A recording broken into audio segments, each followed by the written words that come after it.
Boa tarde, sejam todos muito bem-vindos ao Simpósio Satélite Julgamento Clínico e Cultura do Consumo. Como manter o paciente no centro da atenção. Esse simpósio é uma realização do Laboratório LPC em parceria com a Choose Wisely Brasil. E para dar as boas-vindas, eu convido o diretor executivo do Laboratório LPC, Jaime Lima. Bom dia ou boa tarde a todos, né?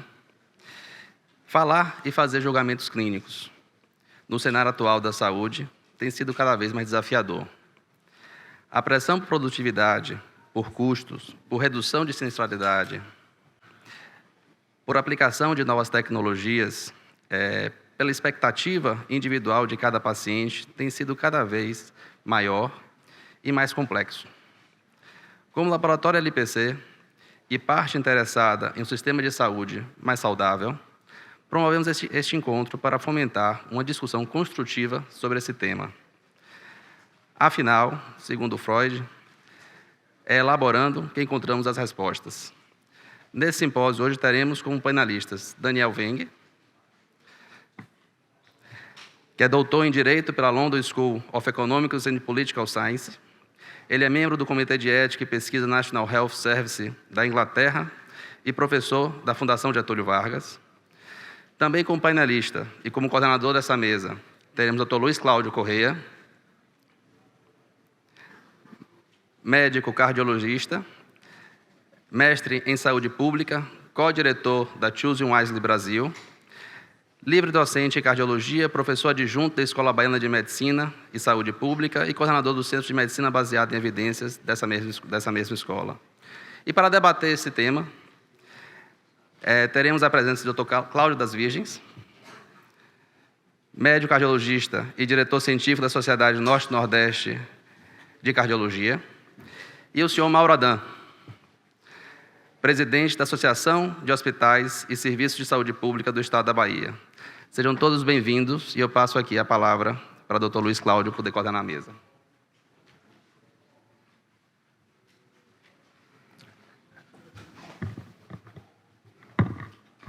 Bom dia a todos.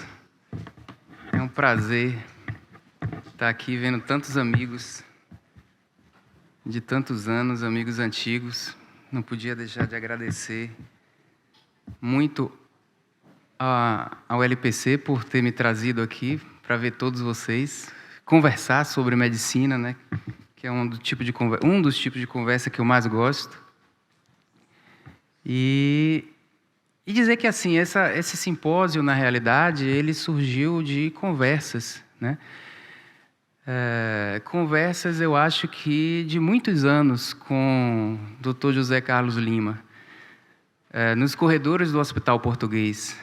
José Carlos, acho que todos conhecem, é sempre muito inquieto e andava com os artigos pelos corredores, assim, trazendo as novidades, mas trazendo novidades, questionando se as novidades eram mesmo inovações ou apenas invenções.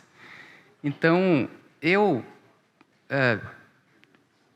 me desenvolvi, evoluí e minha carreira médica teve sempre conversas, parcerias, inclusive científicas, com o José Carlos Lima.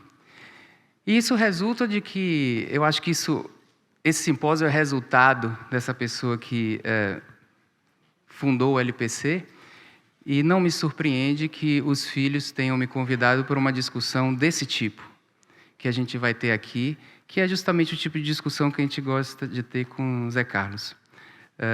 Infelizmente, ele não pôde estar aqui por uma questão circunstancial, mas ele está aqui em termos da intenção e do histórico, realmente, de conversa sobre medicina que a gente tem tido ao longo dos anos. A minha função aqui não é uma aula, obviamente isso. Tantas pessoas aqui que entendem de medicina muito, né? É uma reflexão para que, ao longo desse simpósio, a gente possa ouvir vocês também e que a gente forme como se fosse alguma coisa coletiva de discussão, mais do que aulas ou coisas desse tipo. Normalmente em congressos, e agora estou falando aqui para uma população, subgrupo aqui mais de meus alunos, né? Em congressos, a gente discute tecnologia médica, né? Tecnologia farmacológica, se tem evidência ou não, tecnologia de procedimentos, etc. Então, tecnologia médica, evidência e como usar e quando usar tecnologia é alguma coisa que permeia sempre as nossas discussões em congresso. Isso aqui não foge a isso, só que a gente vai discutir hoje a tecnologia mais importante de medicina, que é a tecnologia do pensamento, ou a tecnologia do julgamento clínico. E essa tecnologia não só é a mais importante, como é a mais difícil. Então, o resumo aqui dessa minha fala é que medicina é muito difícil, julgamento clínico é muito difícil, e se a gente tem influências externas, essas influências externas podem ajudar ou podem atrapalhar o nosso próprio julgamento. Medicina já foi fácil, né? Nessa época aqui, era uma coisa mais fácil, medicina, ela se limitava a decisões muito óbvias. Procedimentos cirúrgicos, geralmente, onde não existia muito um dilema entre fazer e não fazer, né? Então, essa é uma imagem médica do passado. No presente, eu acho que medicina está como um instrumento muito difícil de ser tocado. Se mal tocado, fica muito feio, desafinado, mas se bem tocado, como um violino, fica muito bonito. Mas precisa de muitas horas de reflexão, de treinamento. E a gente não pode banalizar tocar um violino. Dá até para banalizar tocar um violão popular, mas um violino não dá. E isso aqui é medicina. Uma frase que eu acho que resume bem é de Nassim Taleb, do que é medicina. Ele não é médico, mas ele entende de pensamento, que medicina é a dialética entre pensar e fazer. Então, o tempo inteiro a gente está pensando se deve fazer, e esse pensamento é baseado em incerteza. Decisão, julgamento clínico, julgamento é uma medida, é uma mensuração mental. E a gente tem que saber, isso é uma frase da ciência, mas que se aplica muito ao pensamento clínico, onde há medida, há erro. Onde há medida, há erro. Medicina a gente erra sempre. E esses erros podem ser erros aleatórios e erros sistemáticos. Erros aleatórios são os inerentes de nossa atividade, e por isso a gente tem que tentar aprimorar o pensamento médico. E os erros sistemáticos, vocês sabem, muitos chamam, é quase um sinônimo, viés. O erro sistemático vai numa direção e às vezes é influenciado por situações externas que podem ser indevidas. Então, esse violino que a gente toca, na verdade, é esse tipo de violino aí, onde existe muito maior possibilidade de erro aleatório. Ele é muito mais torto, ele não é previsível. Então, medicina é mais difícil do que tocar um violino. Porque se uma pessoa tem 10 mil horas de treinamento do violino, é previsível qual é a nota que vai sair num determinado movimento da mão. Em medicina, a gente tem noções gerais. Mas eu posso tomar uma decisão aparentemente a melhor, aliás, eu posso tomar a melhor decisão para um paciente, e ela pode não ser a decisão certa para aquela pessoa específica. Então, o que existe em biologia é variabilidade natural. Variabilidade natural é um conceito muito importante. Então, se uma droga comparada com placebo promove 10 quilos de redução de peso, isso é uma média. Existe uma variabilidade que uma pessoa vai ter 20 quilos de redução, outra pessoa vai ter 2 quilos de redução de peso. Então, é imprevisível, diferente do violino. Por isso que eu coloco aí um violino um pouco mais torto. Variabilidade natural que a gente lida no dia a dia, fazendo com que esse violino seja muito mais difícil do que um instrumento musical. Segundo ponto que é muito importante e faz parte do julgamento clínico é que decisão clínica é um investimento. Sempre um investimento. E quem paga esse investimento é o paciente com a própria pele. É sempre um investimento, sempre existe um custo pago pelo paciente à procura de um benefício. E a gente tenta resolver isso com um raciocínio risco-benefício, né? que esse esquema, raciocínio risco-benefício, ele não se aplica tanto à nossa área, porque os benefícios normalmente são de uma certa ordem e os riscos de outras. Ou os custos que o paciente paga são de outros tipos. Então, é difícil botar na mesma balança. E ainda tem um peso, o mesmo efeito adverso ou o mesmo benefício, tem pesos diferentes para pacientes diferentes, de acordo com valores e preferências. E o uso do pensamento de risco-benefício é, de uma certa forma, equivocado, porque quando a gente faz esse pensamento, se o benefício líquido a bater no risco for positivo, a gente acha que não tem risco. E isso é um erro. Mesmo que haja benefício, há um custo que é determinístico e o que o paciente sempre paga. E um benefício é probabilístico, em boa parte das vezes. Então, essa forma econômica de pensar, não resolve nosso problema. A forma econômica de pensar, econômica, isso é economia, é essa forma de pensar. Medicina é isso. Medicina é a arte de correr risco. Não existe negócio de ter segurança comprovado. Sempre há um preço. Portanto, o benefício tem que compensar. Sempre há um preço, e esse preço é o pago pelo nosso paciente.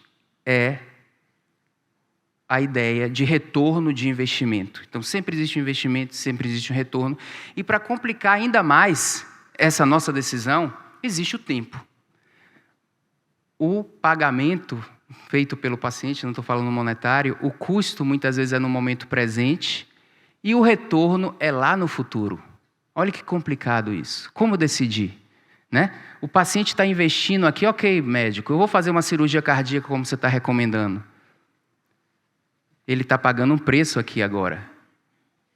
Lá na frente, talvez, haja redução de eventos cardiovasculares. Ele só vai ter um retorno no momento presente se ele estiver numa situação de sintoma, em que o retorno vai acontecer. Mas muitas coisas que a gente faz é prognóstico, de benefício prognóstico. Então veja que complicado. Não estou dizendo para não fazer, não. Tem que fazer, a gente faz quando precisa. Mas é complicada a decisão. O paciente está pagando o preço hoje para talvez ganhar um benefício no futuro. Quando o retorno é no presente, geralmente tratamento de sintomas e etc., fica menos difícil.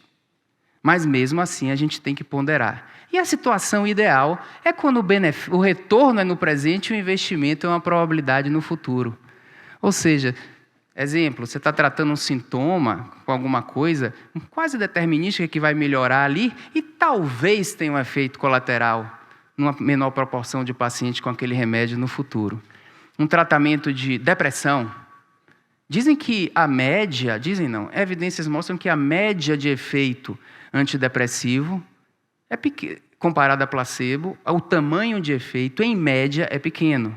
Mas existe o quê? Variabilidade natural. Tem gente que se beneficia muito. A gente prescreve não para dar 4 pontos de melhora na escala de depressão a todo mundo. 4 pontos é a média. A gente prescreve porque alguns vão ter 20 de melhora. E o efeito colateral? Alguns no momento presente, outros no futuro. É uma relação que a gente tem que ter muitas coisas na cabeça. O tempo, quanto é o retorno, quanto é o investimento.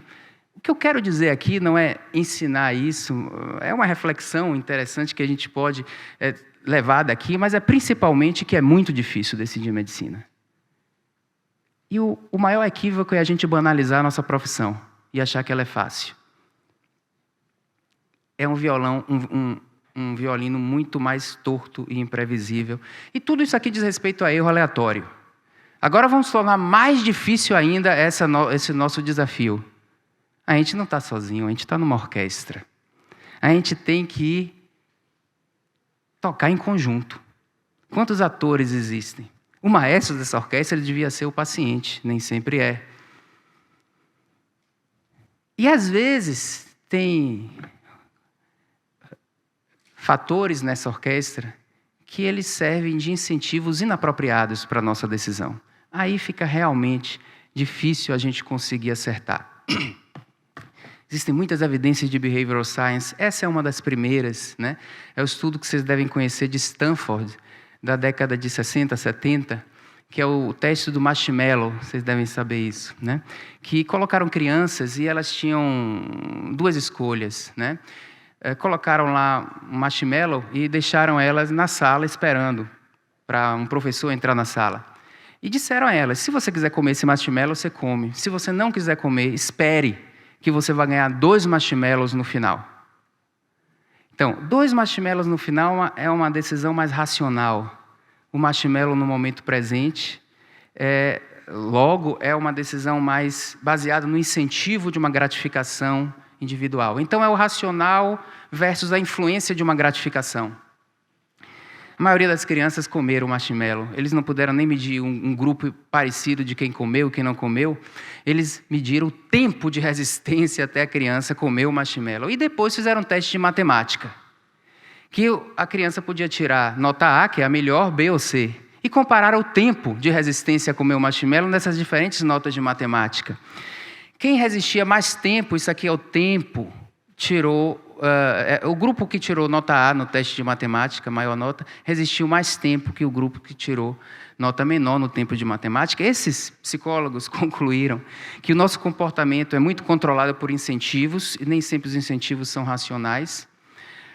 Então, decisão é decisão de comportamental, comportamento não é só pensamento, e os incentivos reduzem função cognitiva. Na hora que a gente se entrega a esses incentivos, reduz o pensamento racional ali da matemática. Então, diminui nossa capacidade de processamento, de julgamento. Então, o médico está ali diante de um paciente tendo que tomar uma decisão tão difícil.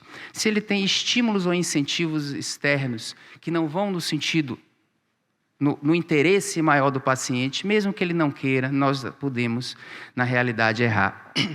A gente sabe, na teoria socioecológica, como no modelo socioecológico de comportamento, que nosso comportamento não é só nossa decisão, tem questões psicológicas individuais, percepção de segurança, percepção de risco, tem os relacionamentos, né?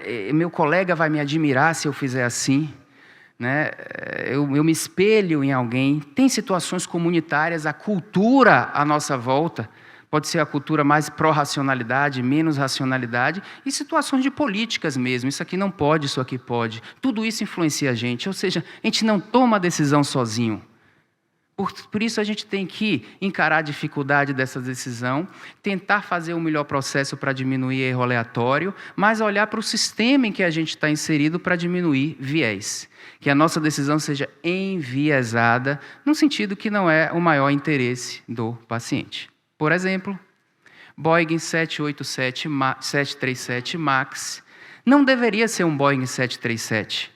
A Boeing decidiu adaptar um 737 porque estava concorrendo com a Airbus, e a Airbus tinha passado em vendas. Não dava tempo de fazer outro Boeing. Fizeram uma adaptação. Caíram 2 aviões. Quando o avião cai, todo mundo vê. Quando o paciente se prejudica, não é tão perceptível assim. Conflito de interesse entre segurança e competitividade ou alguma coisa assim. Um outro exemplo pior ainda é o exemplo do avião da Chapecoense, porque o piloto que tomou a decisão de não abastecer para aumentar a lucratividade estava dentro do avião e morreu também. Então, veja como conflito de interesse atrapalha totalmente as boas decisões. Então, a gente tem que realmente discutir isso aqui. Existem muita discussão e evidências mostrando que um ambiente onde a cultura do consumo, a cultura da produtividade, acaba, mesmo que extraoficialmente, sendo prioridade de uma instituição, a diminuição de qualidade. Claro que esses estudos eles não têm tanta capacidade de generalização assim, mas servem de reflexão. Essa é a tendência da discussão hoje em dia. Portanto, é antiprofissional a gente se preocupar só com a nossa intelectualidade. O profissional é a gente também se preocupar com o ambiente à nossa volta e o quanto esse ambiente está influenciando a gente. Um dos motivos de eu ter sido chamado também é porque eu sou co-diretor do Choosing Wisely Brasil, e Choosing Wisely fala sobre condutas de alto valor. Normalmente, Choosing Wisely foca no raciocínio clínico, tentando eliminar condutas mais fúteis, né? E aí essa dimensão individual do Choosing Wisely é a tecnologia do pensamento. A gente tem que aumentar a variabilidade de nossa decisão, mas a variabilidade apropriada, e melhorando a tecnologia do pensamento, essas técnicas de pensamento econômico, o fator do tempo, onde é que está investindo, quando vai retornar o benefício, reduz erros aleatórios. Mas também, Choosing Wise ele começa a discutir decisão ecológica, que a gente deve se preocupar com o ambiente que está à nossa volta, na intenção de reduzir vieses que são desfocados do interesse do paciente. Essa é a reflexão que eu começo a falar. Daniel, amigo meu que é muito conhecedor do sistema de saúde, vai agora fazer uma reflexão a respeito de como nós podemos também atrapalhar o sistema, porque eu falei como o sistema pode nos atrapalhar de incentivos, mas como nós podemos atrapalhar também a sustentabilidade do sistema. E essa mensagem que fica para que a gente entre no momento mais importante, que é o momento dessa discussão. Observem que eu usei poucos exemplos clínicos, porque a gente tem aqui Cláudio das Virgens para dar também as reflexões dele mais relacionadas à cardiologia. Eu teorizei mais para Cláudio entrar como o clínico, que vai comentar isso, e Mauro também um indivíduo gestor de sistema de saúde que pode trazer essas reflexões. Mas a intenção não é a gente ficar só aqui falando e vocês perguntando, não. A gente também quer aprender com toda essa discussão dentro de uma perspectiva coletiva. Então, essa é a minha mensagem inicial e obrigado pela atenção.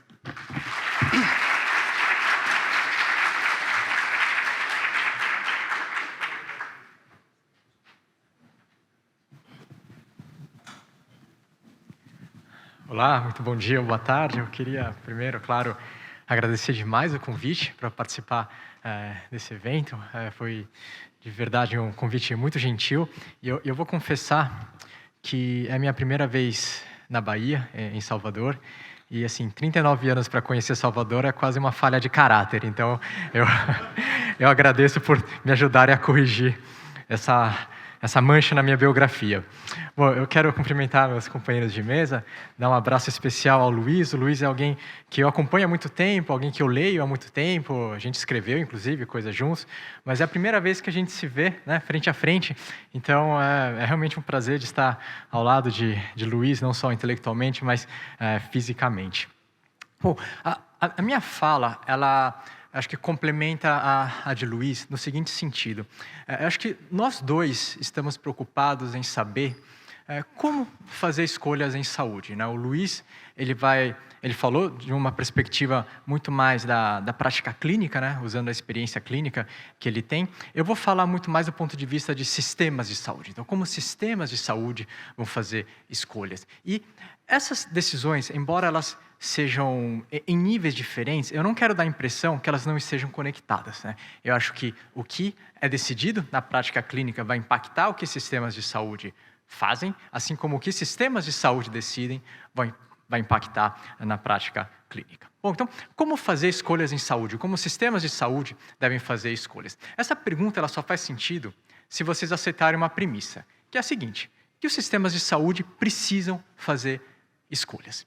E eu acho que essa premissa é verdadeira, eu vou tentar provar para vocês que ela é verdadeira, porque não tem nenhum sistema de saúde do mundo conhecido até hoje, não importa se é país rico, se é país pobre, não importa se é sistema público ou sistema privado, que consegue dar tudo a todos gratuitamente, imediatamente. Todos os sistemas precisam fazer escolhas, e eles precisam fazer escolhas, dentre outras razões, porque recursos são escassos. Mas, como eu falei, eu vou tentar provar isso para vocês. Eu quero começar provando isso a partir desse gráfico. Esse é o gráfico, é o gasto em saúde per capita.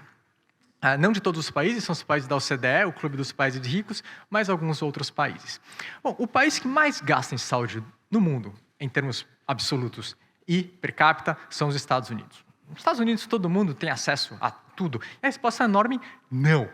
Para falar a verdade, você tem até hoje 10% da população americana que não tem qualquer tipo de cobertura em saúde. Não estão cobertos pelos planos públicos, não estão cobertos por seguros privados. Ou seja, se ficou doente e precisa de tratamento, ou tira do bolso o pagamento direto, ou fica sem.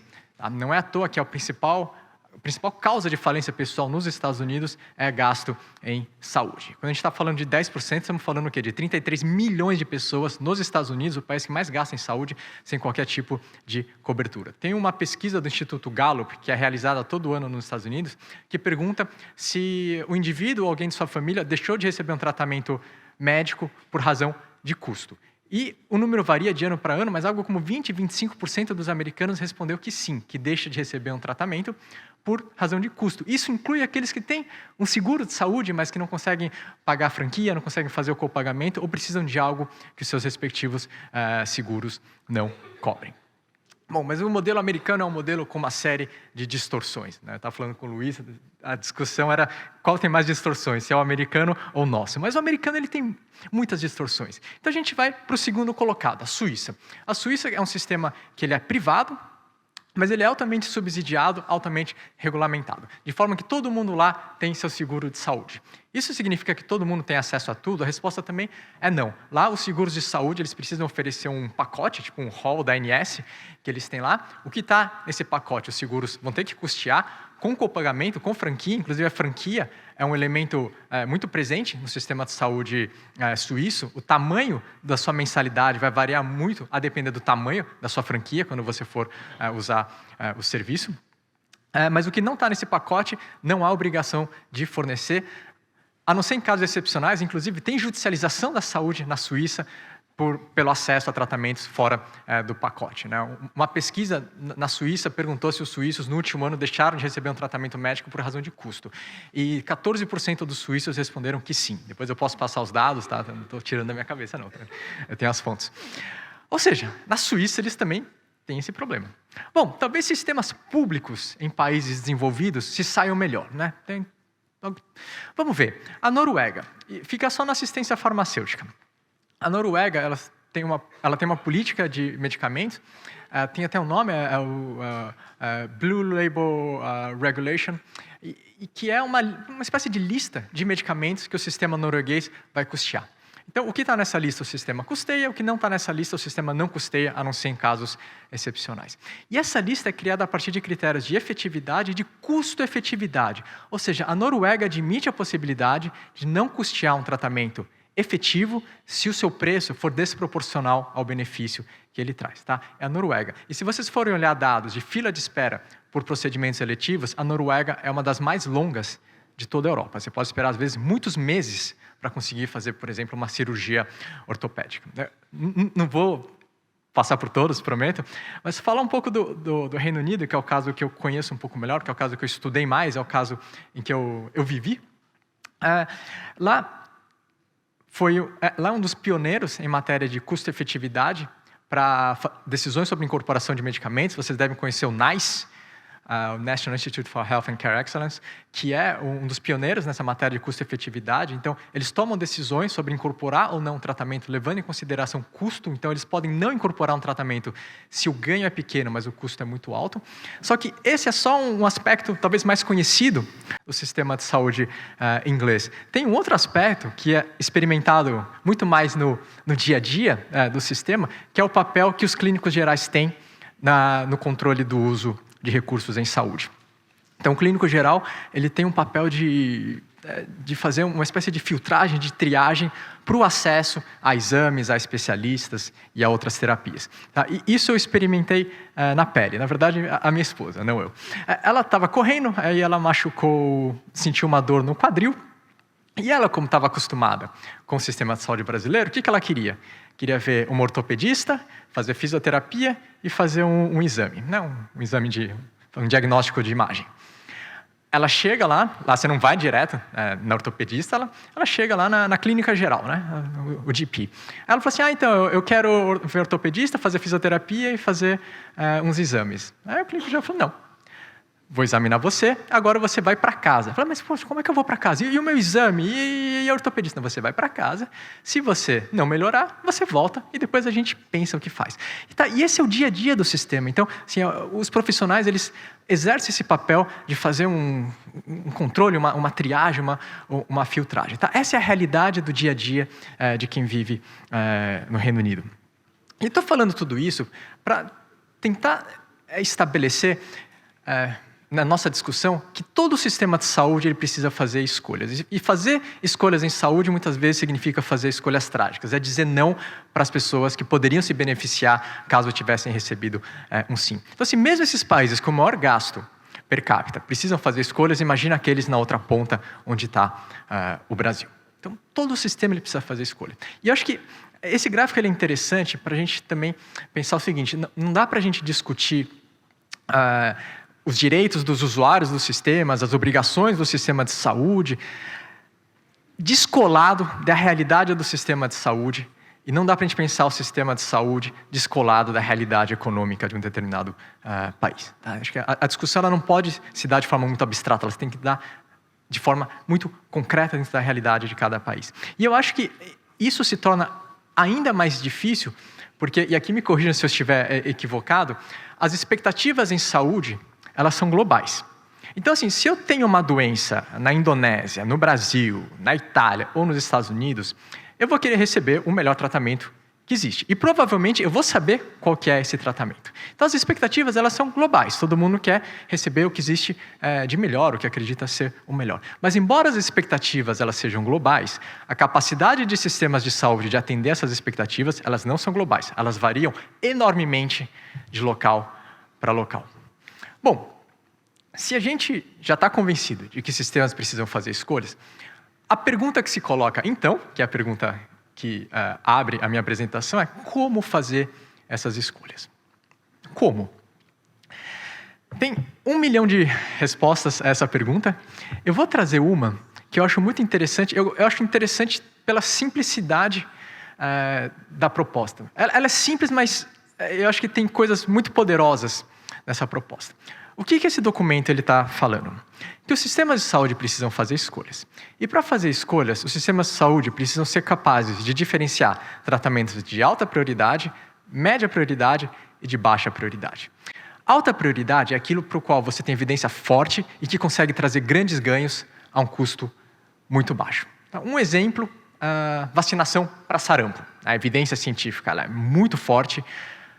O que ela traz de ganho é muito superior ao que ela custa. Na outra ponta, você tem tratamentos de baixa prioridade, que seriam aqueles que você tem uma evidência incerta e que vão trazer ganhos, se trouxerem ganhos, são ganhos pequenos a um custo muito alto. Tá?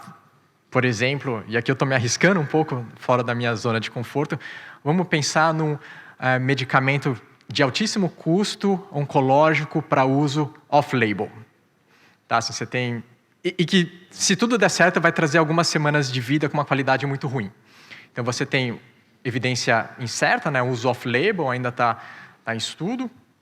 Você tem um custo muito alto.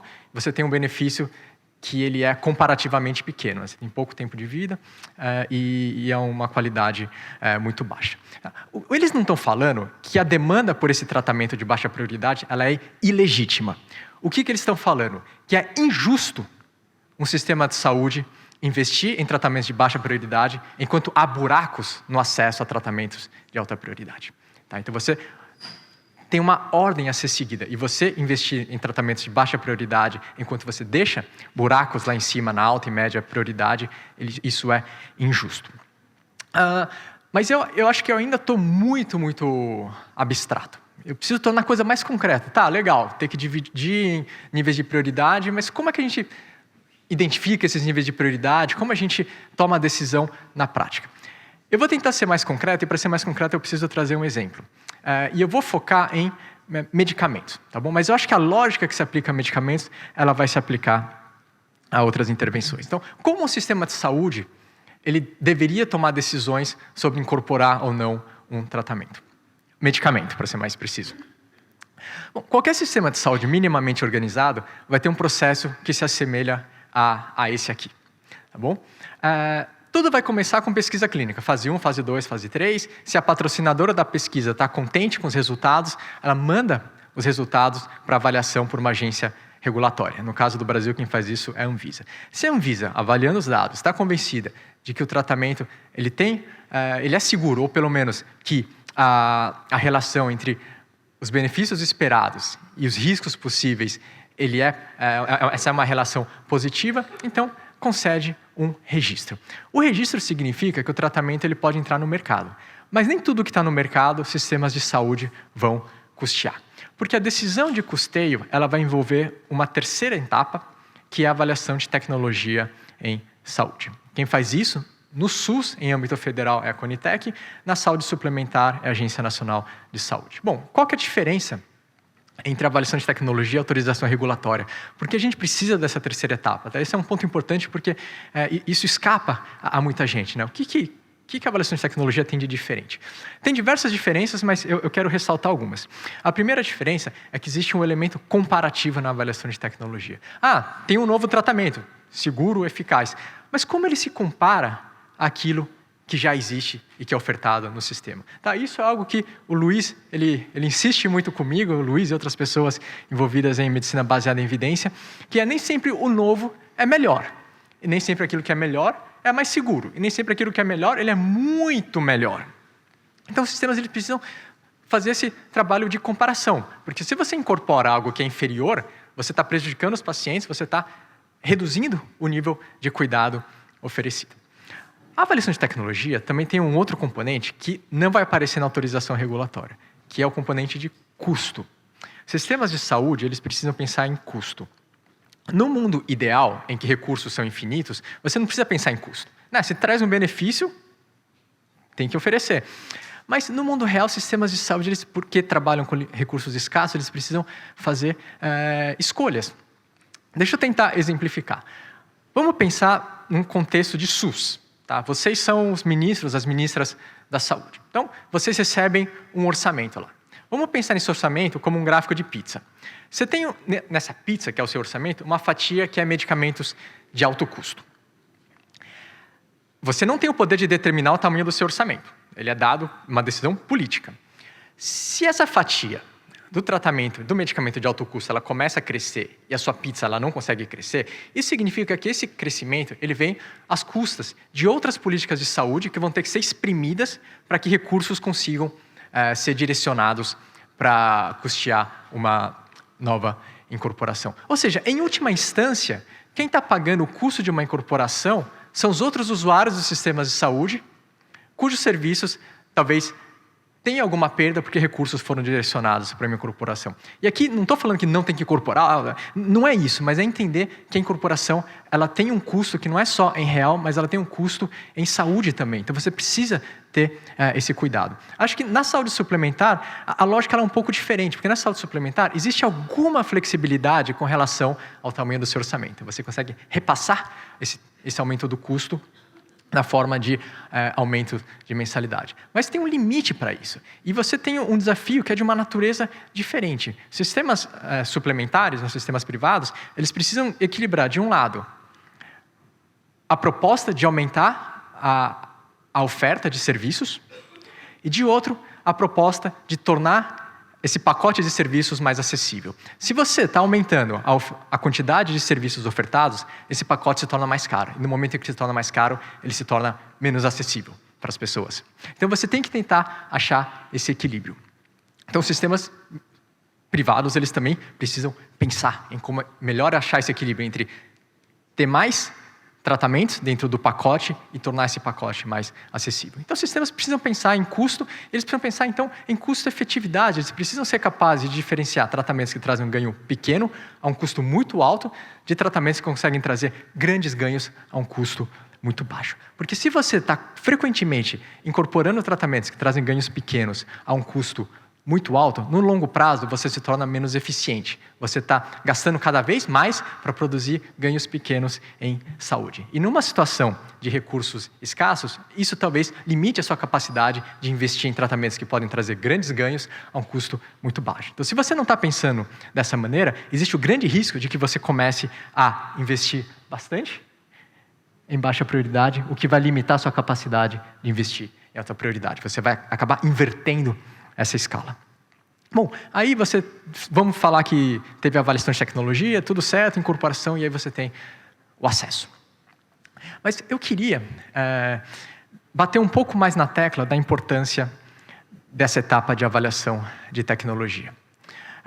E eu vou aqui dar alguns exemplos, né? De novo, talvez eu seja a pessoa menos preparada nessa sala para falar sobre isso, mas eu deixo as fontes aqui para vocês checarem depois.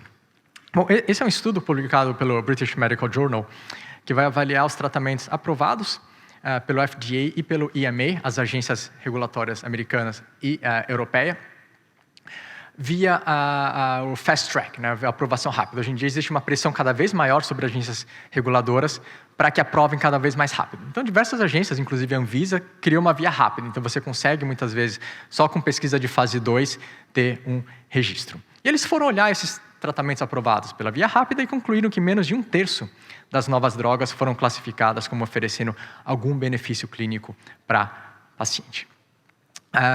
Ou seja, a maioria não tem evidência de benefício clínico. Do ponto de vista de pacientes, eu consigo super entender a pressão para aprovar mais rápido. Eu consigo super entender. Às vezes você não tem alternativa terapêutica, você não tem tempo de esperar, eu consigo entender.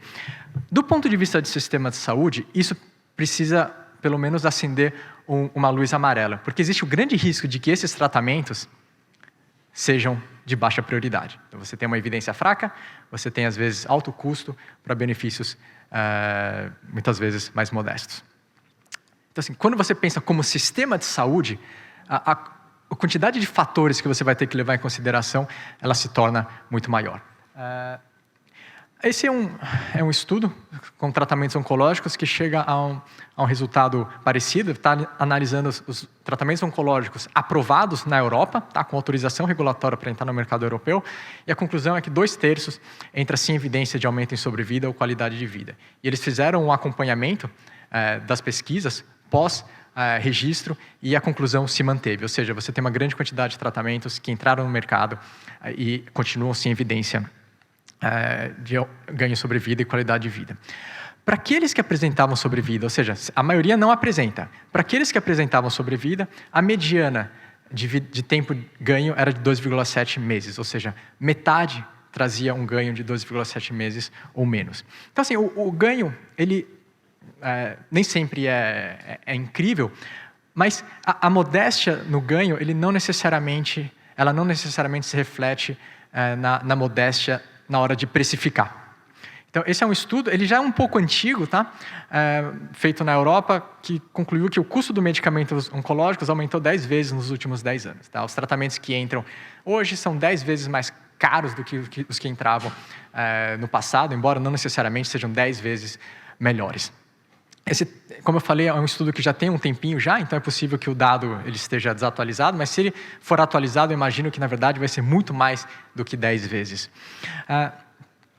Esse é um estudo que eu gosto bastante também, acho muito interessante, porque ele vai falar o seguinte, ele vai celebrar, é um estudo do Lancet Oncology Commission, que vai celebrar os grandes avanços em tratamentos oncológicos. Assim, avançamos muito, mas ele vai demonstrar uma preocupação com o fato de que a curva de custo por paciente tem crescido exponencialmente. Assim, os oncologistas têm conseguido trazer alguns ganhos, mas assim, o custo do tratamento por paciente ele tem explodido. E eles falaram o seguinte, tem que achatar.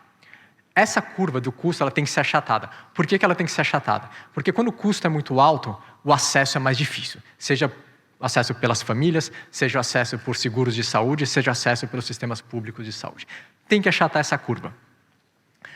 Bom, dá para achatar de forma irresponsável. Você para de tratar as pessoas ou dá um tratamento ruim. Você vai achatar a curva de custo? Vai achatar, mas isso é irresponsável. O que eles estão falando é que dá para a gente fazer isso de forma responsável. No momento em que você consegue identificar intervenções que não têm comprovação ou que oferecem muito pouco ganho em saúde. Bom, o que eles estão falando aqui? Basicamente, estão falando tem que ter isso e tem que ter isso.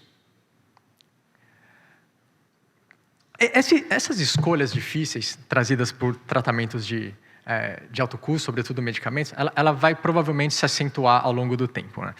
O recorde para o medicamento mais caro do mundo, ele tem sido batido com uma frequência cada vez maior. Em 2020, Luiz e eu escrevemos um artigo na Folha de São Paulo sobre o Zolgensma, que na época tinha sido aprovado e custava no mercado americano acho que 12 milhões de reais, né? Hoje já tem outro, acho que é para hemofilia do tipo B, que custa 18 milhões de reais. E esses não são casos isolados, são exemplos de uma nova linha de tratamentos que vai entrar no mercado com frequência cada vez maior e que vai ter um impacto cada vez maior também, se esse padrão de preço for mantido. Essa é uma estimativa feita por economistas dos Estados Unidos, e eles concluíram que em 2026, ou seja, daqui a pouquinho, os Estados Unidos vão gastar 25 bilhões de dólares com terapias gênicas. Se você fizer calcular pelo câmbio, isso dá mais ou menos o orçamento do Ministério da Saúde no Brasil. É claro, essa comparação tem que ser tomada com bastante cautela, mas acho que a dimensão disso força a gente a refletir, bom, como vamos custear essas novas tecnologias, ou como vamos tomar decisões sobre o que custear, quando custear, para quem custear. Não é uma pergunta para amanhã, é uma pergunta para ontem. Eu tenho consciência que... eu estou falando muito de medicamentos, mas é por um viés meu, mas eu tenho consciência que isso é só uma parcela do desafio. Tá? Eu acho muito interessante esse gráfico produzido pelo YES, que é um think tank na área da saúde suplementar. Aqui tem a distribuição percentual de acordo com a quantidade por procedimento. Então, por exemplo, exames complementares representam 60% de todos os procedimentos feitos, custeados por planos de saúde, né? Aqui é a distribuição, não pela quantidade de procedimentos, mas pelo gasto, pela despesa. E é muito interessante como internações, que representam 0,6%, dos procedimentos, eles custam quase 45% das despesas. Então, assim, eu estou apresentando isso para mostrar para contar para vocês que eu sei que o desafio ele é muito maior e vai muito além de medicamentos, ou seja, a coisa é ainda mais complexa. Nesse estudo tem um dado muito interessante também, que houve um aumento de 28% no número de procedimentos por usuário e um aumento de 37%, um aumento real corrigido pela inflação, no custo por usuário. Ou seja, os usuários estão usando mais e os procedimentos estão custando cada vez mais. Isso não é ruim por si só. Não é um problema. Acho que a questão que fica é, esse aumento no custo, ele se traduz em ganhos em saúde para os pacientes? Acho que essa é uma pergunta que ela é muito importante e acho que talvez essa é uma das perguntas que motivam o painel de hoje. Se a nossa conclusão for, e aqui é um se, tá? Uma hipótese, eu não tenho a resposta. Se a conclusão for que esse aumento, ou pelo menos uma parte dele, não se traduz em ganhos em saúde para as pessoas, aí talvez a gente tenha um problema, porque você vai ter seguros de saúde que são mais caros, ou seja, menos acessíveis, mas que não são necessariamente melhores. Então você vai ter seguros mais caros e menos acessíveis. E aí talvez seja a hora de a gente repensar muita coisa dentro do sistema. Então, com isso eu termino minha apresentação, espero não ter estourado o tempo. Obrigado.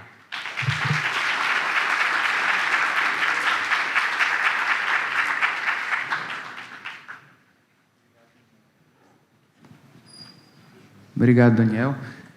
Estourou o tempo não, o tempo foi perfeito aqui. A gente falou em 20 e poucos minutos cada um, então a gente tem mais de uma hora e poucos minutos de discussão, né? E como eu quero enfatizar que a gente quer ouvir a todos também a posição de vocês e etc. em relação a isso, enquanto vocês vão se preparando aí para pedir para falar e etc., eu vou começar fazendo um comentário e jogar aqui para Mauro pelo seguinte, eu tentei passar a visão e a dificuldade de um profissional tentando decidir na perspectiva do paciente, junto com o paciente, né? Daniel falou de um processo de decisão na perspectiva do sistema de saúde, né? Na sustentabilidade do sistema de saúde. Então, eu estou preocupado aqui com o paciente, ele está preocupado com a sustentabilidade desse sistema. Uma dificuldade é que, em saúde, as leis de mercado não funcionam como outros mercados. Quando a gente tem um produto que é ruim, etc., o próprio mercado se autorregula, né? Porque a decisão daquele comprador leva em conta a magnitude do benefício. Eu vou comprar uma Mercedes ou um Toyota. Primeiro, é a gente que está gastando. Segundo, a gente tem noção do que o Mercedes pode me trazer a mais do que o Toyota. Nada, na verdade. Talvez status, mas não sei se isso é algo de valor com V maiúsculo, né? Então, a gente pode fazer essa decisão, e mesmo que alguns façam uma decisão menos econômica, ele se autorregula de alguma maneira. Em saúde, o sistema não está decidindo que vai... quem paga não é quem recebe o benefício e sabe se vai receber benefício ou não, né? Então, o sistema não se autorregula. É a prescrição de um médico, que é uma imposição. Veja a nossa responsabilidade, é uma imposição. Nem mesmo o paciente, às vezes, tem aquela decisão compartilhada em relação ao custo que ele vai pagar com a própria pele. Imagine o sistema de saúde. Então, o mercado não se autorregula, tem que partir da gente. Às vezes, o sistema de saúde até cria regras. O SUS não paga esse tratamento porque foi discutido no Conitec e não foi incorporado. E o médico se sente no direito de judicializar, pedindo para um juiz, coitado, decidir se ele deve ou não dar o tratamento a uma vítima identificável.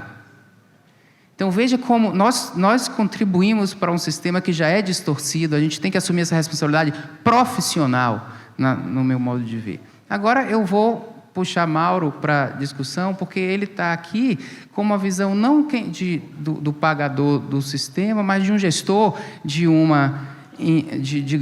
gestor por exemplo, gestor de algum serviço, alguma coisa, que vai prover aquele serviço, né, orientado pelo médico, mas não é esse, mas vai também impor que o sistema pague aquela questão.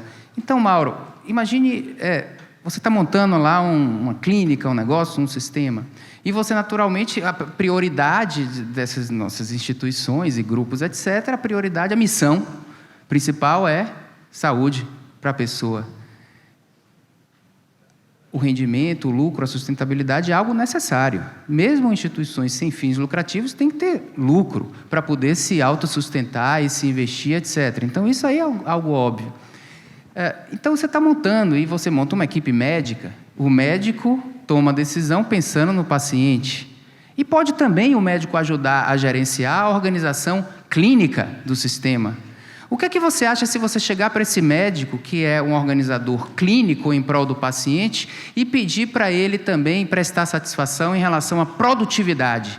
Então, ele tem que, ao mesmo tempo, tomar a decisão do paciente e dizer: olha, Mauro, como eu estou aumentando a produtividade aqui do meu sistema. Essas duas funções que devem existir são compatíveis na mesma pessoa, na sua opinião? Boa tarde a todos. Agradeço mais uma vez o LPC.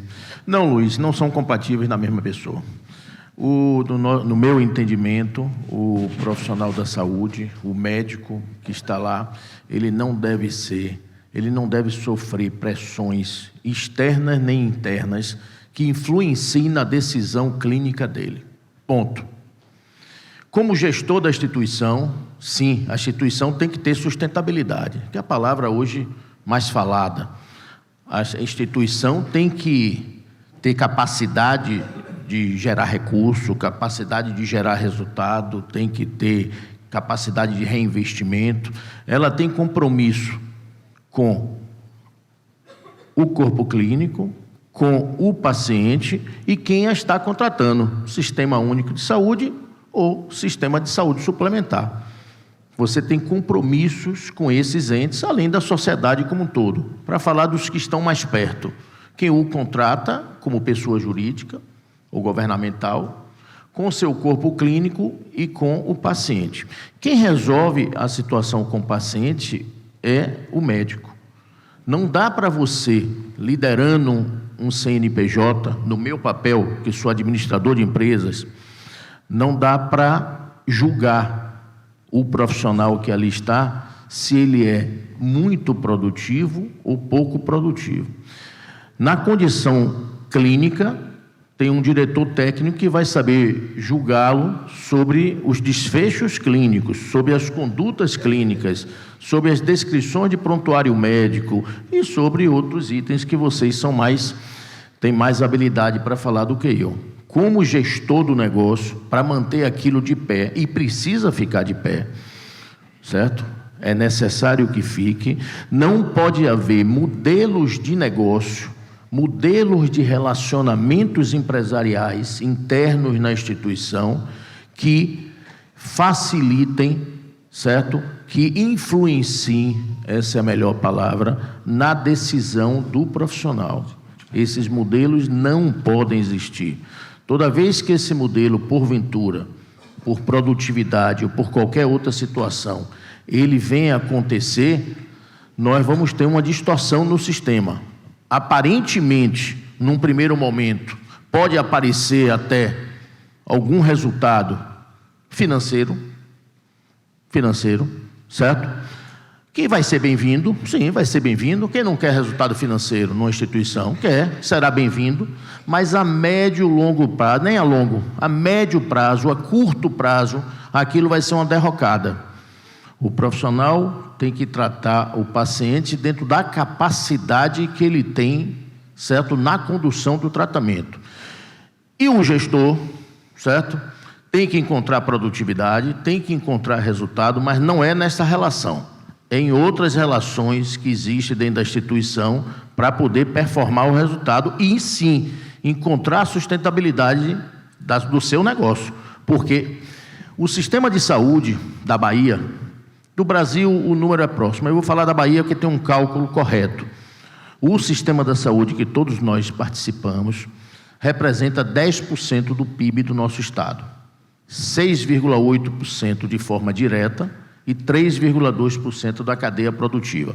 Isso foi calculado pela Superintendência de Estudos Econômicos e Sociais da Secretaria de Planejamento do Estado da Bahia, ou seja, um trabalho eminentemente técnico. A Associação de Hospitais, na minha pessoa, procurou esse instituto pouco antes da 2018, 2019, e eles fizeram o cálculo com profissionais, nós fizemos uma pesquisa com as instituições.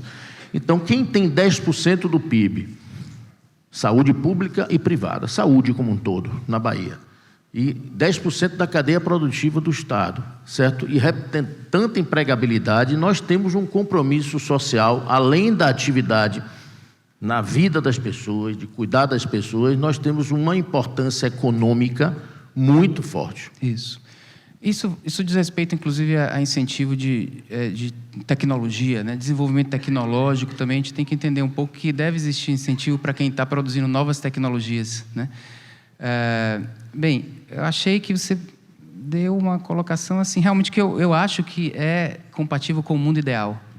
E eu acho que a gente tem que sonhar e sempre procurar esse mundo ideal e ver, às vezes, o quanto o mundo real está distorcido, né, em relação à nossa verdadeira missão.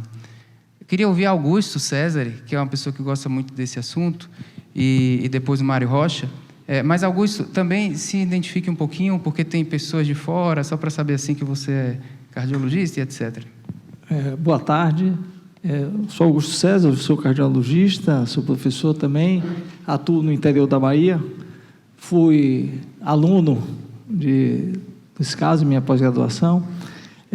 Parabéns, em primeiro lugar, pela escolha do tema, corajosa. E eu acho que a sala cheia demonstra o interesse que nós, enquanto médicos, enquanto empresários também, temos com relação à medicina de uma forma geral. Me chamou muita atenção, na sua colocação, Luiz, da questão dos aspectos externos, inicialmente. Mas, assim, aí eu vou pegar um pouco a sua colocação, que, assim, querendo ou não, achando que exista ou não, efetivamente existe uma influência externa, existe uma influência interna que é muito importante, que é a do profissional, do médico.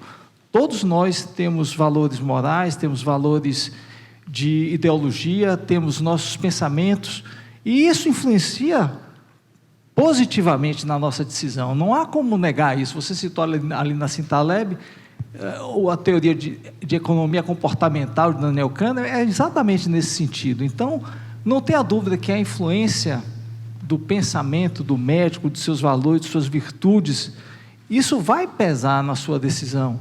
E talvez o impacto disso no overtreatment e no overdiagnosis, isso tenha uma repercussão talvez até muito maior do que a própria o mercado de saúde, né, possa vislumbrar. E aí é o meu desafio. Eu acho que, enquanto a gente está caminhando, eu acho, de uma forma correta, nessa questão de tentar suavizar ou minimizar a influência externa com as regulações, etc., etc., etc., eu acho que nós precisamos atuar exatamente na graduação, na formação desses profissionais médicos, nos valores desses profissionais, para que essa influência interna, né, seja menos prejudicial para o nosso paciente. Eu acho que trazer esse assunto à baila é extremamente importante, extremamente relevante, num congresso daqui, mas eu acho que nós precisamos colocar na cabeça de seus alunos, Luiz, eu estava conversando com eles aqui agora, e eu sei que você faz isso, colocar na cabeça de seus alunos, de nossos alunos, que eles precisam ser médicos de valores morais, eles precisam pensar e não ficar apenas agindo conforme manada, conforme a situação se apresenta. Parabéns, eu queria ouvir você aí. Obrigado, Augusto. Então, uma das coisas que influenciam nossa decisão e comportamento é a cultura por trás da gente, né? E eu acho que há uma diferença entre ensino médico e educação médica. A educação médica está no nível acima de ensino médico, treinamento médico e formação médica. A gente tem serviços que fazem um excelente treinamento médico, mas o médico, coitado, volta lá de São Paulo deformado em relação a esse processo de decisão. Excelentes técnicos, deformado. Então, falar mais em educação, formação, mas para a gente também.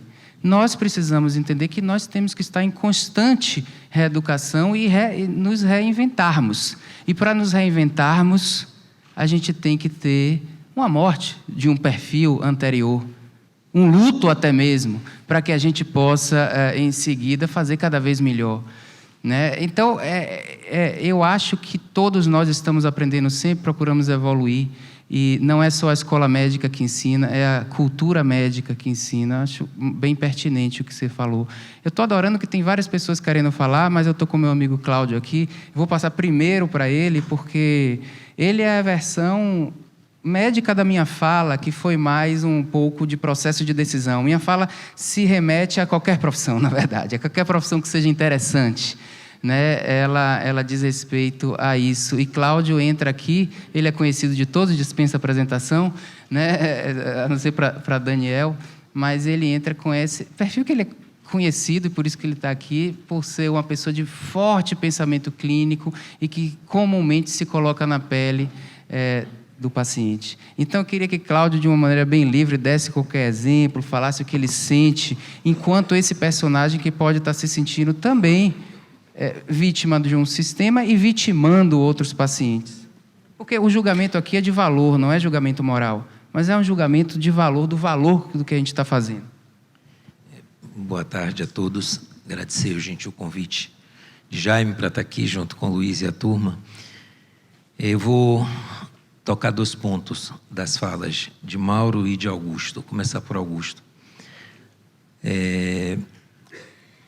Nós podemos tomar decisões e as nossas decisões serão influenciadas por uma série de fatos. Tratamos dos ruídos, né? Quando, por alguma razão, um ruído qualquer interfere no nosso julgamento clínico, o ruído pode direcionar a nossa escolha para um lado ou para o outro, permitindo que a gente acerte ou erre de forma aleatória.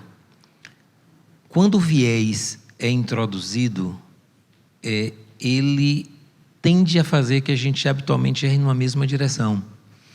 Quando o Luiz pergunta para o Mauro como ele enxerga o profissional médico que tem a tomada de decisão clínica sob sua guarda, e este mesmo profissional médico vai gerenciar a produção da instituição que necessita de produzir para sobreviver, é como se uma mesma pessoa tomasse conta do fluxo de caixa, de entrada e saída, e com permissão para mexer nas 2 coisas. E me parece que essa não é uma decisão sábia em negócio.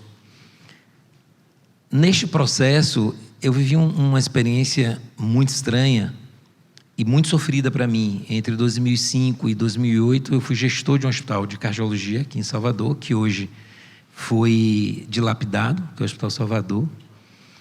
E o Hospital Salvador gerenciava um plano de saúde interinstitucional.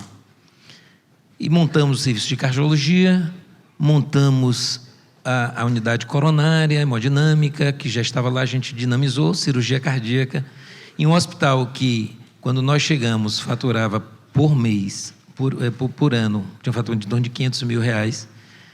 Ao final de 5 anos de gestão, a cardiologia contribuía com R$2.800.000 de forma ética, correta, ao faturamento do mês, que saiu de 500 para 6, 7 milhões de reais.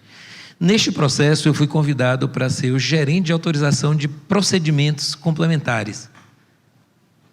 E qual era a minha missão? Olha, todos os exames pedidos em cardiologia você vai avaliar. E se tiver tudo ok, você autoriza. Então eu tinha um período do meu tempo de trabalho dedicado a sentar numa sala.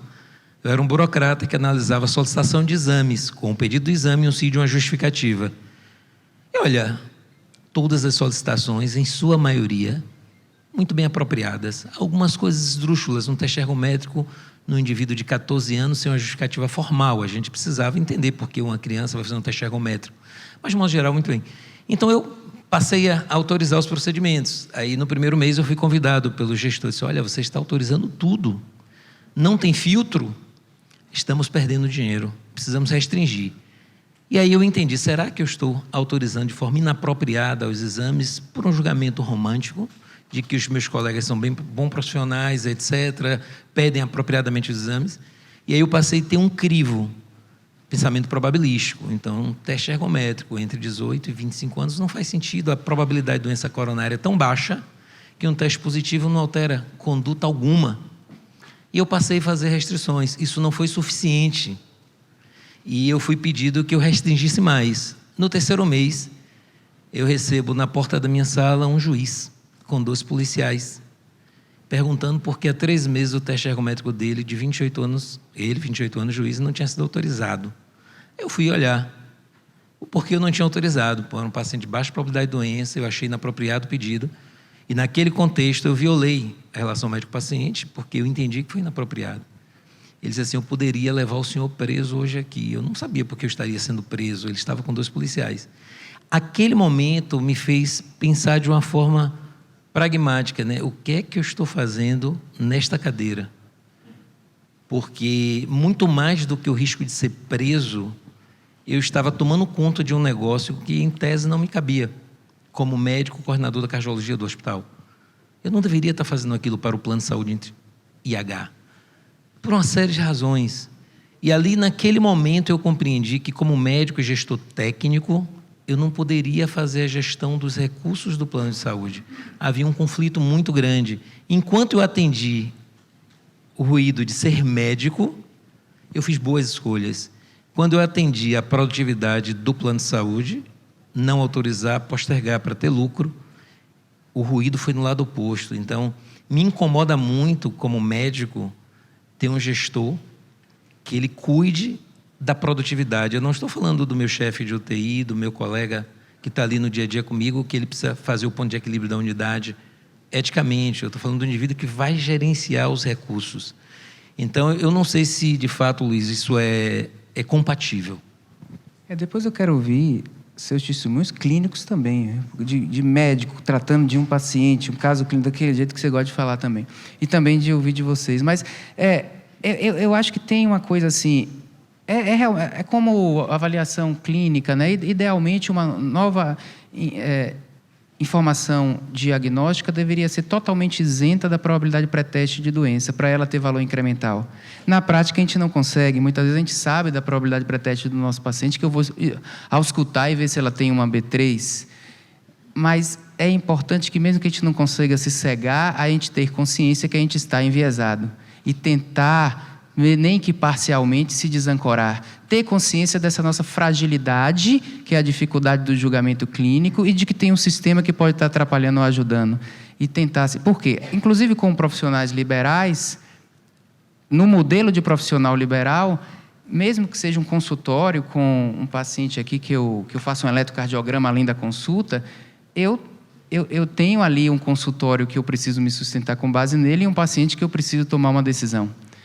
Então, uma separação plena, assim como essa questão de diagnóstica em relação à probabilidade pré-testes, não é possível e talvez seja utópica, mas pensar no utópico ajuda a fazer melhor em relação ao que a gente pode estar fazendo aqui. Ou seja, ter a noção de como nós somos influenciados. Então, Mário Rocha... Espera aí que eu tenho que dar aqui uma fila, me ajude aí. Não, mas ele foi segundo depois de Mário? Rocha, ele, Augusto Almeida. Ok, Mário Rocha, ele, Augusto Almeida, Ale e Conceição. Conceição foi antes de Ale. Então, tem 5 pessoas aí, me ajude aí. E Mariléa também, eu quero ouvir ela, porque Mariléa está aqui meio que... Daniel mencionou um sistema do ponto de vista teórico e eu preciso ouvir Mariléa do ponto de vista da pagadora do sistema. Depois você se apresenta. Mário. Como foi pedido, eu vou me apresentar. Meu nome é Mário Rocha, eu sou cardiologista, sou professor da Escola Baiana de Medicina, membro do Colégio Brasileiro de Executivos na área de saúde. Antes de fazer a minha pergunta, eu queria dizer que compartilho de que Zé Carlos, ao conceber esse evento, ele foi de uma extrema felicidade. Um dos livros que eu acho emblemático nessa discussão e que eu acho que tem tudo a ver, é uma livre tradução, que é sobre a prescrição para o futuro, de Ezequiel e Emmanuel. Ele diz que não existe sistema de saúde perfeito. Todos os sistemas têm pontos fortes e pontos frágeis, mostrando que é muito difícil você identificar corretamente. E eu concordo. Segundo, as questões de variabilidade são um problema. Mas eu queria trazer uma questão objetiva, para não ficar divagando. Até o ponto que eu saiba, nenhuma sociedade de especialidade no Brasil endereça as suas recomendações, ou seja, ajuda os seus membros a decidir, como o Dr. Luiz colocou, é muito difícil. Orienta as suas recomendações baseado em perguntas pico, ou seja, população, intervenção, controle, desfecho, e avalia essas recomendações baseados em grade, ou seja, graus de recomendação. O que eu considero uma grande falha, porque se você não sabe recomendar, inclusive a nossa sociedade, os membros vão ficar a par de orientações de especialistas. Não é incomum que os membros do judiciário se apoiem nos nossos guidelines e diretrizes. As instituições hospitalares utilizam esses documentos como seus respaldos. E por uma questão cultural que foi muito bem discutida aqui, nós temos ainda uma cultura de que a variabilidade ainda é uma característica muito marcante do médico, como se fosse uma marca. Eu gostaria que essa mesa discutisse um pouco sobre esse espaço em aberto que existe e essa questão cultural de variabilidade que abrange essa questão aleatória e esse salvaguarda de enviesamento. É uma boa pergunta. Eu acho que essa questão de variabilidade tem a ver com o que deveria ser, que deveria e não é, na maioria das diretrizes, guidelines, recomendação forte ou ponderada, como o GRADE coloca, e que se chama recomendação grau 1, força de recomendação 1 ou 2, que, infelizmente, as diretrizes confundem com nível de evidência. Nível de evidência A é um excelente nível de evidência de causalidade entre anticoagulação e redução de AVC na FA. Nós sabemos que isso muito provavelmente é verdade. Mas a decisão de anticoagulação na FA é claramente força de recomendação 2, porque é uma decisão de variabilidade natural, caso a caso. Então, não é a coisa de alto nível de evidência que é para... E a gente vê muitas situações, eu acho que qualquer indicação cirúrgica deveria, se tem uma opção de tratamento clínico, deveria ser nível 2. Não estou defendendo tratamento clínico, não. Mas indicação cirúrgica sempre tem um custo alto para o paciente. Então, esses dilemas, mesmo que sejam baseados em alto nível de evidência, digamos, julgo que temos bons níveis de evidências de que cirurgia de revascularização miocárdica completa é superior a alguma coisa do que tratamento percutâneo. Fato. Nível de evidência A. Força de recomendação 2. Porque aí você tem que avaliar o custo que o paciente paga com a própria pele, quem é aquele paciente, magnitude de custo, é um investimento no presente para lá no futuro talvez ele se beneficiar, versus um tratamento mais econômico para o paciente. Então, tem que diferenciar mesmo força de recomendação e nível de evidência. E também eu acho que as diretrizes têm que começar a assumir uma postura mais social, né? Ou seja, incorporar também pensamento de sustentabilidade do sistema na discussão. E grau de recomendação 2 pode ser também aquela situação que você pode ser até alguma coisa muito boa, mas você tem dúvida de efetividade. Se na prática você vai conseguir implementar. Então, analise caso a caso. Segundo, você tem dúvida de sustentabilidade.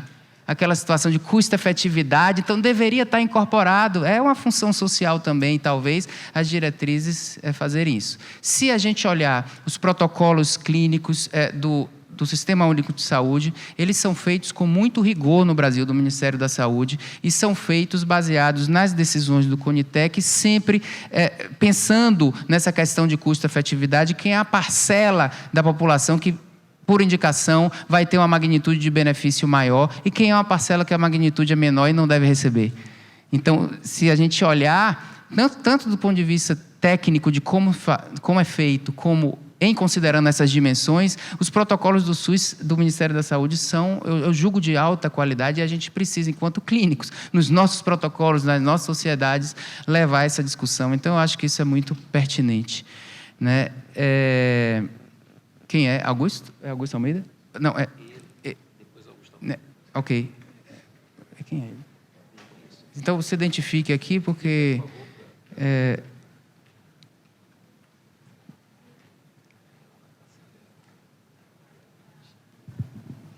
Boa tarde, meu nome é Reinaldo, eu sou médico de formação, mas sou gestor de saúde. Eu acho que, por mais que eu fale por onde eu já passei, todo mundo olha para mim e olha e fala que é do Planserve, já é notório.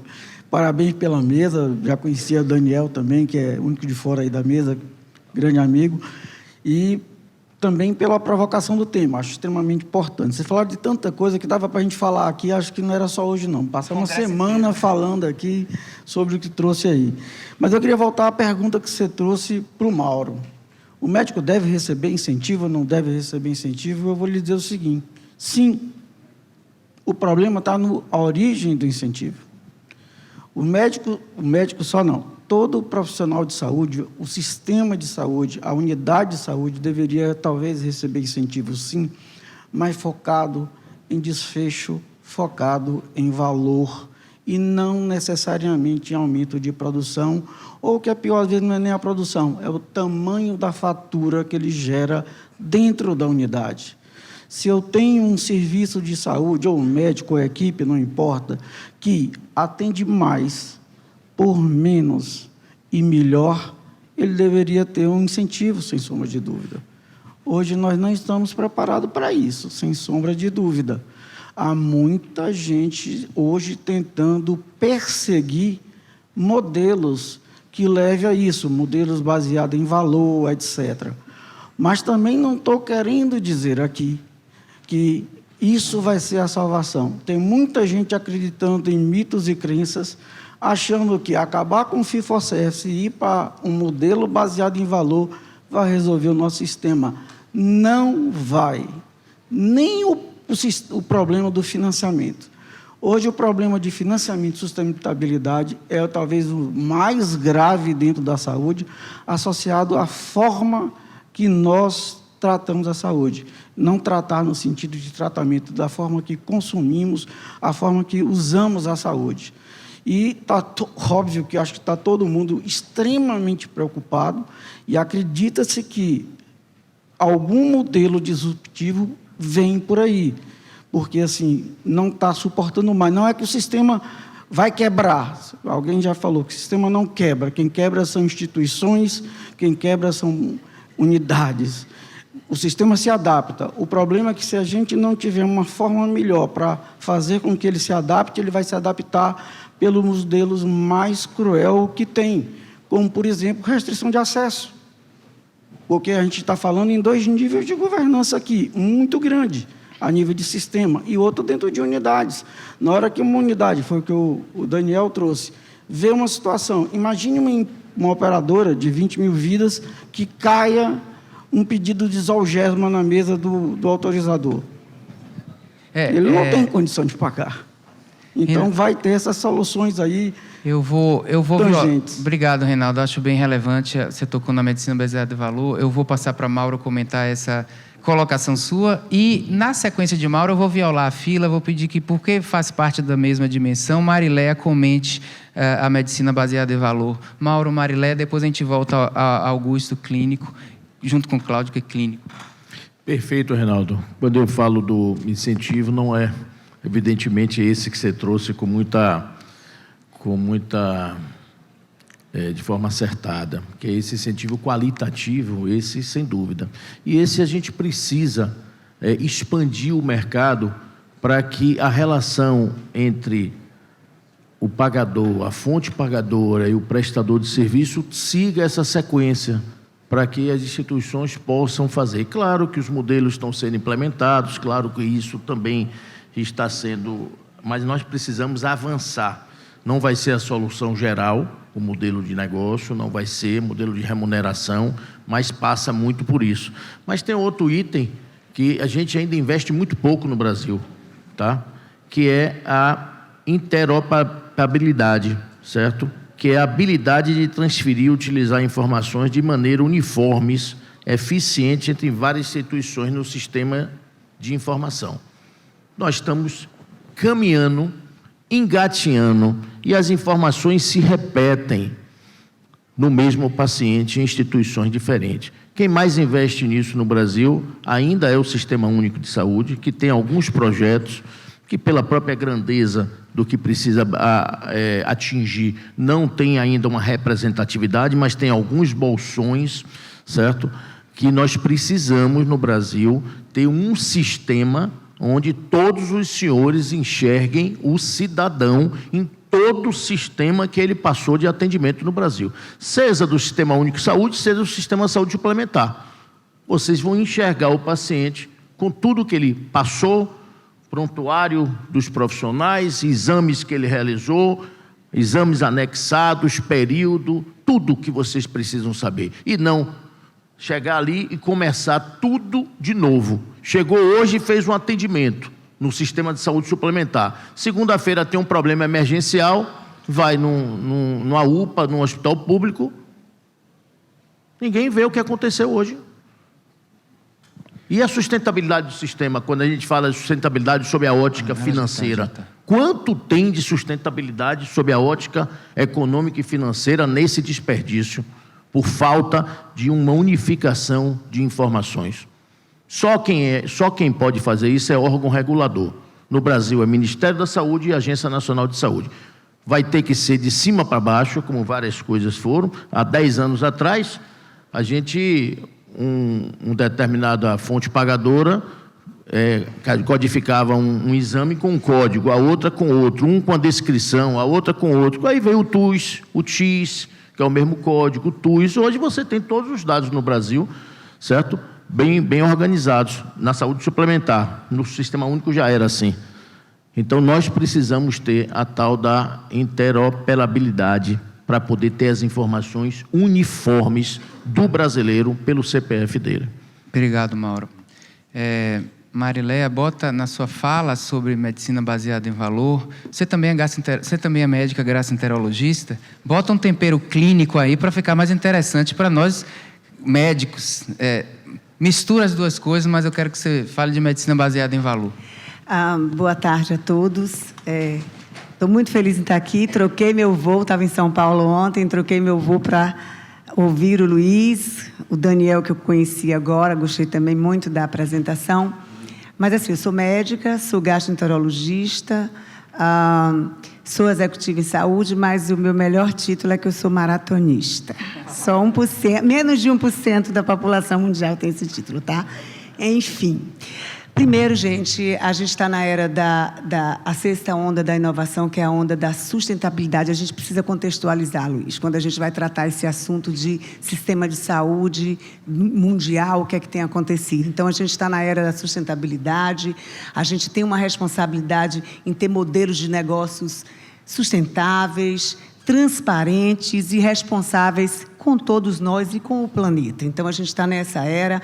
A gente tem hoje um sistema de saúde mundial, à beira de uma quebra, por vários fatores. A gente discute envelhecimento da população, a gente reage a doenças, a gente não busca tratar, prevenir, promover a saúde, prevenção, análise preditiva, a gente reage a doenças estabelecidas. E eu sempre uso que eu quero saúde crônica e não doença crônica. A gente tem que fazer com que o paciente chegue no consultório e diga: o que eu faço para eu ficar cronicamente saudável? Então, a gente hoje só trabalha com um sistema fragmentado, ineficiente, jovens ficando, adoecendo, doença cardiovascular que mais mata no mundo, continua sendo, e a gente não discute ações para que a gente evite essas doenças quando a gente fala em sustentabilidade do setor. Então, e ser exemplo prático. Então, muitas vezes, a gente está aqui, estudantes de medicina, médicos, gestores, falando tudo isso, e na prática diária a gente reflete o que a gente está falando, ou a gente faz o discurso e a gente é sedentário, a gente tem hábitos de vida de alimentares irregulares. O que a gente tem feito? Então, isso é mudança de cultura da doença para a cultura da saúde, se a gente quiser essa sustentabilidade, porque a gente tem essa responsabilidade de usar, do ponto de vista racional, os recursos para atender as necessidades hoje, mas a gente tem que pensar que esse recurso não pode acabar para atender as necessidades das gerações futuras. Em relação a valor, a remuneração, eu acredito que a gente tem diversos modelos de remuneração, mas quando a gente fala em valor, valor para quem? Quando o médico fala: eu quero o melhor desfecho para o paciente, mas é isso que o paciente quer? O valor é próprio, tem um valor para a seguradora, o valor para o paciente, valor para a indústria. Então, quando a gente fala muito, eu acho que nossa característica de médico, que é muito de determinar, olha, o melhor desfecho. Você perguntou para ele se para ele isso é valor, é ficar os últimos meses de vida usando um medicamento, o que tem de mais moderno para um tratamento oncológico, digamos assim, mas no hospital, sentar com a família. Então, mas para tudo isso precisa, Luiz, educação em saúde, letramento em saúde, para que as pacientes também tenham poder de decisão. Então, é isso aí. Segundo que reforça, como Augusto César, educação, né, a importância. Augusto Almeida. Não, Luiz, eu acho que, mais uma vez, parabenizo a todos, vou ser bem objetivo. Na verdade, no momento em que eu fiz a solicitação para fazer uma intervenção, foi naquele primeiro momento que você perguntava a Mauro sobre se em uma pessoa só você consegue encontrar as características de um bom gestor e um bom médico. Tá?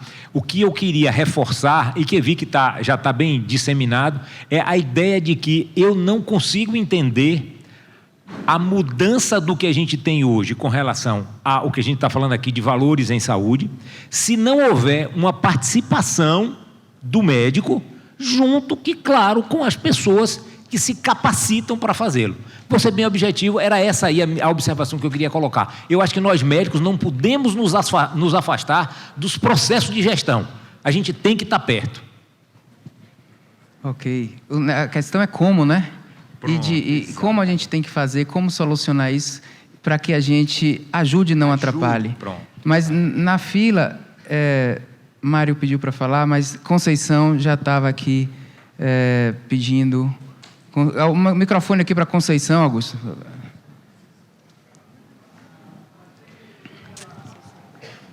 Como clínica, cardiologista, poeta, cantora, que traz toda a dimensão do sentimento que é importante em medicina. Na Clivale, e sou poeta também, né? Como ele disse, é verdade.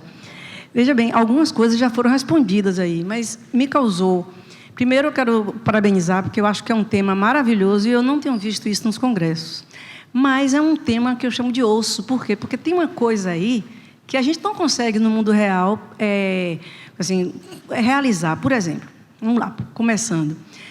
Professor Luiz, maravilhoso a apresentação e tal, e ele fala, né, nesse julgamento que a gente tem que ter, o médico vai decidir clinicamente, de uma forma judiciosa, de uma forma... Isso a gente tem que ter tempo, você tem que ouvir o paciente, você tem que escutar o paciente, isso dá um tempo, demora. Por outro lado, em contrapartida, o paradoxo é, quando Mauro diz, para organizar um serviço médico, claro que o serviço tem que dar algum lucro, senão a empresa tem que ser saudável, tem que ser minimamente saudável. Bom, o que é que faz a empresa minimamente saudável? O que é que dá dinheiro na empresa? É a tecnologia, usar a tecnologia. Então, isso vai de encontro ao que eu quero dizer. O erro não vai ser corrigido aqui. Eu lamento que já estou no fim aí, já passei a vida inteira como médica sofrendo isso. Uma consulta do Planserve, de qualquer outra, o médico recebe 50, 60 reais. Então, ele tem que atender, e é muita gente.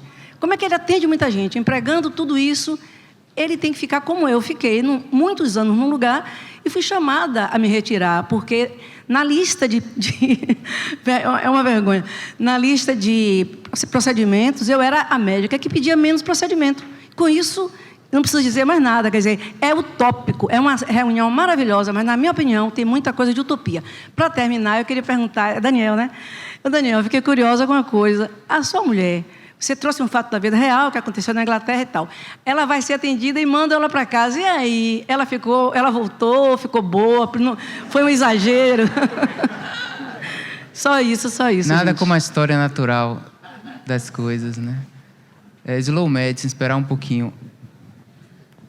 Ok, eu vou pedir para Cláudio contextualizar mais as coisas clínicas aqui.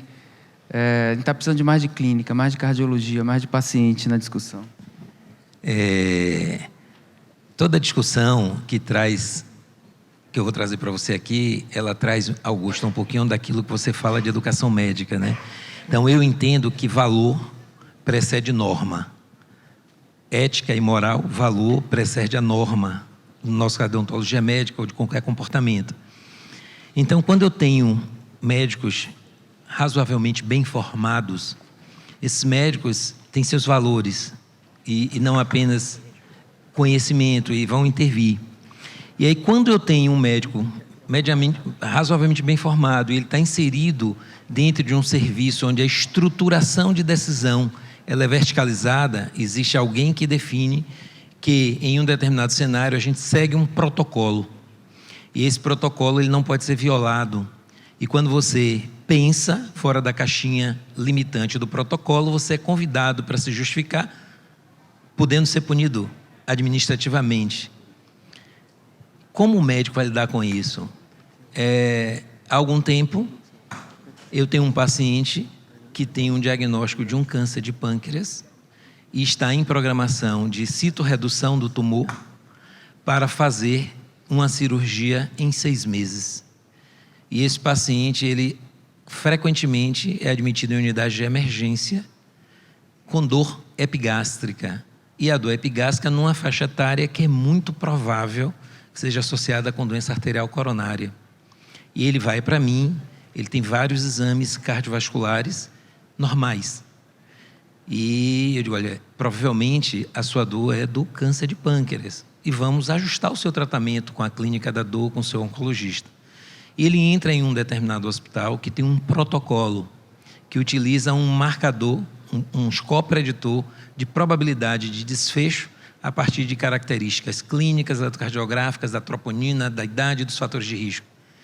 Esse protocolo, esse score, ele pode ser categorizado em baixo risco de desfecho em 6 semanas, risco moderado e alto risco. Então, acima de 7, alto risco de desfecho. Então, eu entendo que um paciente tem mais do que 7 pontos, ele deve seguir um fluxo no protocolo. Mas meu paciente tem 3 pontos. Probabilidade de morte por todas as causas em 6 semanas, 0,4%. Desfecho combinado, 1%. Mas meu paciente, ele entra num protocolo de avaliação de dor torácica com dor epigástrica. E esse exame, uma angiotomografia, com score de cálcio, encontra uma placa ateromatosa no terço médio da DA de 50%.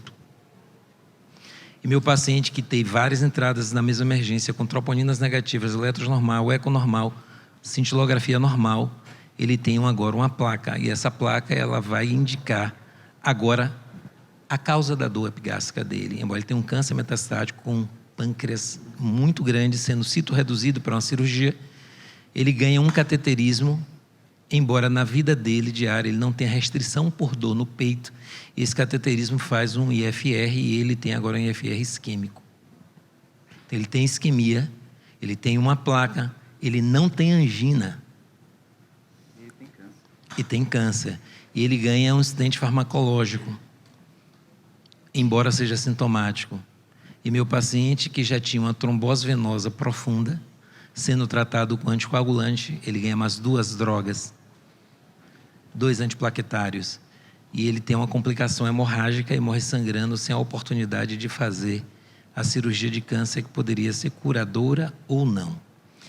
Quando eu estou trazendo essa história, que é real, a quem serve o protocolo? Porque quando eu tenho um protocolo de segurança para um avião, de segurança para embarcar num navio, simplesmente, olhe, jovens, quando entrarem no carro, ligue a chave, saia. Depois você bota o cinto, não fique procurando a chave na bolsa, não olhe o celular quando você chega no carro, você pode ser assaltado, tudo ok. Mas quando um protocolo que deveria prezar pela vida do paciente, expõe meu paciente a um tratamento que ele não precisa, eu digo, a quem serve o protocolo, se ele não pode ser questionado, se ele é verticalizado, e quando eu saio da métrica do protocolo, eu tenho um problema. Então, a impressão minha como médico, que estou na ponta do sistema, como clínico atendendo, é que a gente precisa urgentemente entender que, embora a vida humana não tenha preço, medicina tem custo, e que valores precedem norma. Como é que eu vou lidar, então, agora com o meu paciente? Sabe o que é mais grave? Eu ligar para a colega que deu alta ao meu paciente, 5 dias antes dele morrer, perguntar por que ele está tomando tal remédio, assim, eu não sei. Eu dei alta a tanto paciente que eu não sei, me desculpe. Eu não sei. Então, o que é que a gente está fazendo como médico dentro desse sistema de saúde caótico que visa o lucro?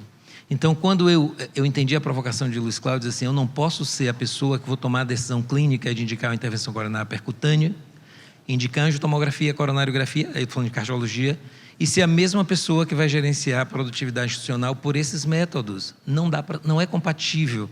Quando eu penso em valor, né, eu lembro, quando eu era adolescente, estudava medicina, e eu queria entender a medicina chinesa. Em alguns lugares, na Índia, o médico ele era remunerado, Leia, para não permitir que o paciente adoecesse. Os melhores médicos, mais remunerados, eles promoviam saúde e não promoviam doenças, algumas das quais não existem. E a gente trata doenças que não existem todo dia. Então, como lidar com isso, né? Essa é uma grande angústia que eu queria ouvir de vocês. Você toca num ponto muito importante, que se fala muito em protocolo, como se fosse sinônimo de qualidade. Protocolo é uma ótima forma de congelar a conduta médica, tornar ela altamente previsível. Então, realmente, tem situações que a gente deve fazer sempre da mesma forma, mas naquelas situações onde há variabilidade natural e a necessidade que a nossa decisão varie, o protocolo tira a gente da gente. E ele pode ser usado, inclusive você pode predizer exatamente o que é que vai gerar aquilo em termos de aumento de produtividade com o protocolo. Você pode calcular um modelo probabilístico e dizer o quanto vai aumentar. Então, é excelente você pegar um protocolo para gerar produtividade maior e, no momento que ele tira a variabilidade natural que é necessária, ele não está fazendo a melhor medicina. Então, onde usar um protocolo? Um checklist antes de começar a cirurgia. É excelente protocolo. Mas numa decisão se interna ou não, puxa, é tão complexa a decisão se interna ou não, né? E quanto mais quando a gente usa o score. Então, o score serve para calcular uma probabilidade, a decisão é outra coisa. Mas Daniel aqui estava comentando comigo que ele quer acrescentar alguma coisa em relação a essa discussão. Depois tem Mário. E a gente vai terminar aqui com... Eu estou vendo aqui que tem 3 estudantes que levantaram a mão. A gente vai terminar com 3 comentários de estudantes, porque eles também nos ensinam, não é só a gente que ensina eles. O Luiz pediu mais experiência clínica, e dentre as poucas coisas que eu posso oferecer, essa não é uma delas. Mas algo que eu aprendi, eu sou membro de um comitê de bioética de um hospital grande de São Paulo. Então, embora eu não tenha experiência clínica, eu tenho muita experiência em dialogar com médicos que se deparam com decisões muito difíceis, né? E aqui, participando desse congresso, eu consegui entender ainda mais a complexidade da decisão clínica, da decisão médica, prescrever, não prescrever, indicar, não indicar. Existe uma dificuldade, uma incerteza científica, muitas vezes, né? Você tem dúvidas sobre a evidência científica com relação a um determinado tratamento, você tem dúvidas com relação a como esse tratamento vai agir com relação ao paciente individual, então você tem dúvidas no dado científico, você pode ter dúvidas no dado individual, e a decisão, ela tem uma dimensão ética muito importante. Então, questões sobre, por exemplo, autonomia do paciente, a questão de sopesar o princípio da beneficência versus o princípio da não maleficência, assim, são decisões muito difíceis. E aí eu sempre tenho bastante empatia, porque muitas vezes os profissionais eles estão sozinhos na tomada dessa decisão. E você tomar uma decisão tão complexa sozinho, a chance de você errar, a chance de você ter medo, a chance de você colocar os seus vieses, ela é enorme. Então, assim, uma reflexão que eu tive a partir da experiência lá, é que, assim, quanto mais complexa a decisão, mais compartilhada ela tem que ser. E quando a gente pensa em decisão compartilhada, a gente pensa médico-paciente, mas eu acho que a gente pode pensar em processos mais complexos de tomada de decisão. Por exemplo, a questão, né, foi mencionada aqui, de orientações, guidelines de associações médicas, e eu acho que é uma forma de você compartilhar a decisão. Então, não sou só eu, o indivíduo, tomando uma decisão sobre uma tecnologia. Existe uma comunidade de especialistas que deliberou, que pensou, que discutiu e que chega a uma decisão. Então, assim, eu sou um elemento de uma discussão muito maior. Assim como decisões, no caso concreto, elas muito, muito complexas. Poxa, se um hospital consegue criar um grupo interdisciplinar em que casos mais complexos podem ser discutidos, em que talvez vieses possam ser corrigidos, eu acho que isso torna a decisão muito mais transparente, ela é muito mais robusta, e eu acho que para o prescritor individual, para o médico individual, dá uma maior proteção. Por exemplo, né, o senhor mencionou o juiz que foi bater na sua porta, um caso claro de abuso de autoridade, né, não deveria ter feito isso. Mas acho que uma coisa é falar assim, poxa, eu tomei essa decisão. Outra coisa é falar, não, eu tomei essa decisão em discussão com meus colegas, seguindo a orientação do hospital e seguindo os guidelines da Associação Brasileira de Cardiologia. Então, é outro o nível de conversa. Você não pode deixar o indivíduo, eu acho, não pode deixar o indivíduo sozinho tomando decisões tão complexas e de tão grandes consequências. Obrigado, Daniel. Mário, eu vou violar o seu pedido de fala, porque me disseram aqui que falta 1 minuto e eu quero terminar isso com a pergunta de algum estudante. Ale, a palavra é sua. E depois nós encerramos o nosso evento. Agradeço a todos a participação e a última fala ou pergunta aqui. Bom dia, pessoal. Boa tarde, na verdade. É interessante que essa discussão sobre vieses, principalmente, está acontecendo ao mesmo tempo que ocorre uma aula sobre sacubitril no outro lado. E isso fala muito porque as pessoas que estão aqui estão interessadas em saber um pouco mais, reconhecer os próprios vieses, enquanto as pessoas do outro lado provavelmente não. E eu queria perguntar especificamente para o Daniel, porque ele falou sobre como os sistemas de saúde podem ser mais racionais. E não dá para ignorar, por exemplo, o que aconteceu nos últimos 3 anos, onde, por exemplo, o Brasil aprovou e realizou um ensaio clínico sobre ivermectina com pacientes da rede pública. E já era uma ideia com probabilidade de pré-teste baixa, não tinha muita evidência, não tinha muita plausibilidade biológica, foi realizado mesmo assim, foi negativo, e mesmo se fosse positivo, não mudaria nosso pensamento sobre isso, porque, de novo, a probabilidade de pré-teste era muito baixa. Como é que você acha que poderia ser melhorado a forma que os sistemas lidam com isso, para que esse tipo de erro, podemos chamar assim, eu acredito, não ocorresse mais? E mais do que isso, como é que nós mesmos, como tomadores de decisão, e não somente manejadores de decisão, podemos culturalmente nos adaptar para que isso não ocorra no nível sistêmico, por exemplo, como no Congresso, onde ocorre uma apresentação talvez espetacular, e isso muda totalmente nossa impressão, porque o marketing se torna muito maior do que a decisão racional. A mais difícil pergunta do evento foi essa, né? Foi retórica a pergunta. Olha, bom,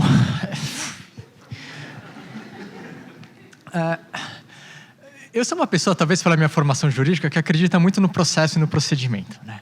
Então, assim, eu acho que as decisões, as melhores decisões são aquelas que passaram por um processo de tomada de decisão muito robusto, um processo em que você tem deliberação. Então, assim, se alguém está errado, uma outra pessoa tem que ter a oportunidade de falar, olha, você errou, você desconsiderou essa evidência, você tem um erro de raciocínio. Então, você conseguir trazer a deliberação, porque da deliberação, eu acredito, tende a sair decisões melhores. Tá? Eu acho que a deliberação tem uma série de problemas de irracionalidade, mas a deliberação, junto com a transparência e o debate público, eu acho que é muito importante, né? Então, não sei se eu vou me arriscar aqui, mas, por exemplo, o Conselho Federal de Medicina, durante esse período, teve coisas algumas muito estranhas, assim, né? Então, acho que talvez seja uma discussão, bom, como foi feita essa deliberação? Quem participa dessa deliberação? Quais as oportunidades para agentes externos à instituição de interferirem na decisão? Então, assim, quanto mais complexa a decisão, mais importante a transparência e a inclusão no processo deliberativo. Certo. O processo é muito importante. Tomar a decisão, uma mente, ela já está sujeita a tantos erros aleatórios e sistemáticos, imagine um conjunto de pessoas. Então, eu acho que realmente a gente tem que falar em processo de julgamento, que é como eu introduzi, a tecnologia mais importante nossa é a do pensamento.